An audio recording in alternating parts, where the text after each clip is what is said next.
परम आदरणीय मुख्य अतिथि महोदय जी, निर्णायक मंडल व स्कूल प्रबंधन समिति के सदस्यगण, विभिन्न पाठशालाओं से पधारे प्रधानाचार्य महोदय जी व गुरुजन, छात्राओं को प्रोत्साहित करने पहुंची यहाँ की प्रबुद्ध जनता व मेरे देश का उज्जवल भविष्य छात्र एवं छात्राओं, मैं स्नेहा शर्मा पीएम श्री राजकीय आदर्श वरिष्ठ उत्कृष्ट माध्यमिक पाठशाला सुन्नी की छात्रा सुन्नी जोन का प्रतिनिधित्व करते हुए आज आप सभी के समक्ष जिस विषय को लेकर उपस्थित हुई हूँ उसका शीर्षक है मेरे सपनों का भारत। मेरे महान देश का नाम भारत है।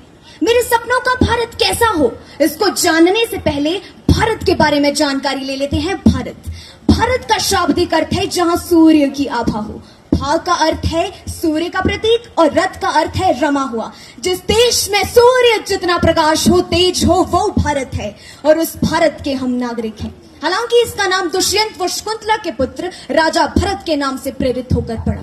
मेरे सपनों का भारत वो भारत है जब आचार्य चाणक्य ने धनानंद जैसे क्रूर शासक को परास्त कर स्वच्छंद शासक की नींव रखी। मेरे सपनों का भारत वो भारत है जब कश्मीर से कन्याकुमारी तक वैदिक पद्धति हुआ करती थी। मेरे सपनों का भारत वो भारत है जब चीन के फायान और जर्मनी के मैक्स मूल जैसे विद्वान भारत में आकर दर्शन शास्त्र और वेदों का अध्ययन किया करते थे। महोदय, हम मारना भी जानते हैं और बचाना भी। हमने दुश्मनों के लिए फाइटर जेट्स बनाई, संगीन बनाई, लेकिन जब जिंदगी की सांस टूटने लगी तो हम ही नहीं वैक्सीन बनाई और लिख दिया उस वैक्सीन पर सर्वे संतु निरामया, यानी कि ईश्वर सिर्फ हम पर ही नहीं हर किसी पर, सब पर करे दया। अयम निजा परोवेति गणना लघु चैत्साम उदार चरिता नाम तू वसुधैव कुटुंबकम, अर्थात यह मेरा है और यह तुम्हारा। ऐसा भेद केवल धगेरे चित्त वाले लोग ही करते हैं। उदार चित्त वाले लोगों के लिए तो पूरा विश्व ही उनका संसार है।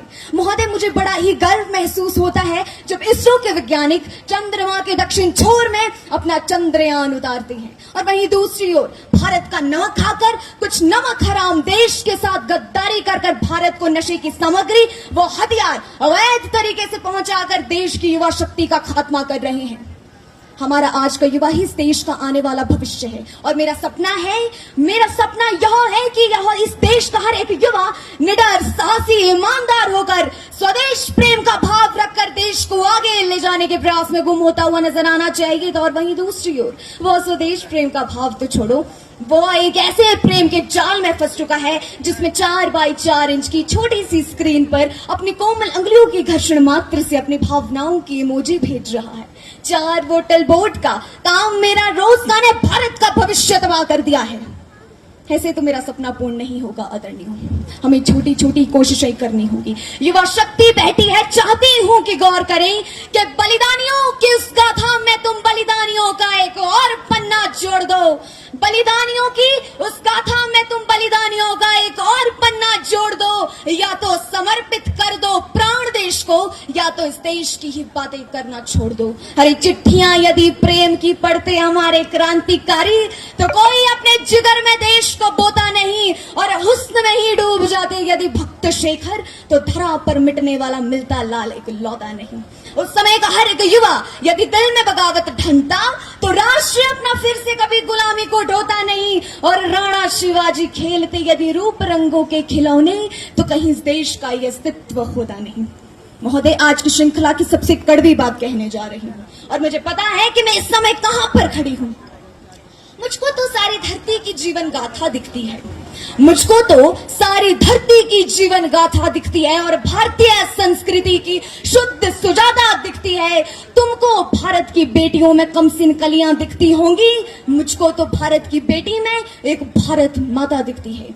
एक बेटी होने के नाते मैं सोचती हूँ कि जब कोई बेटी घर से बाहर निकले तो उसे 100 बार ना सोचना पड़े, क्योंकि महिलाओं के साथ हो रहे अन्याय उन्हें पिछड़ा हुआ वर्ग साबित कर देते हैं। बड़ी बड़ी बातें नहीं, छोटी छोटी कोशिशें करनी होंगी, क्योंकि ठोकर हमें पहाड़ से नहीं पत्थरों से लगा करती है। I being an Indian, I being a student, I being a symbol daughter of this motherland feel proud to be an Indian। और मैं सैल्यूट करना चाहूंगी सरहद पर दिन रात हमारी रक्षा के लिए खड़े हर उस जवान को, पुलिस प्रशासन और किसान को और इस देश के हर उस नागरिक को जिनके बिना मेरा सपना पूर्ण होना असंभव है। और आज इस मंच पर पूरी जिम्मेदारी के साथ एक भारत की बेटी होने के नाते मैं बस इतना ही कहूंगी कि मेरे देश की मेरे देश की जिम्मेदारी नहीं है हमें आगे ले जाना, बल्कि हमारी जिम्मेदारी है अपने देश को आगे ले जाना, अपने राष्ट्र को आगे ले जाना, अपने वतन को आगे ले जाना। अब अंत में मैं चाहती हूं एक स्वर में इस क्षेत्र, इस प्रदेश, इस स्वदेश को समझा दें कि मेरा हिंदुस्तान महान था, महान है और महान ही रहेगा। मेरा हिंदुस्तान महान था, महान है और महान ही रहेगा। होगा हौसला सबके दिलों में बुलंद तो एक दिन पाकिस्तान भी जय हिंद कहेगा, क्योंकि देश से है प्यार तो हर पल ये कहना चाहिए, मैं रहूं या ना रहूं भारत ये रहना चाहिए। चाहती हूं कि एक साथ आप मेरे साथ मिलकर भारत माता की जय का नारा लगाए। भारत माता की जय, भारत माता की जय, भारत माता की जय। आप सभी ने मुझे बड़े धैर्य से सुना, ध्यान से सुना, इसलिए आपका आभार, धन्यवाद। जय हिंद, जय भारत, जय मातृभूमि।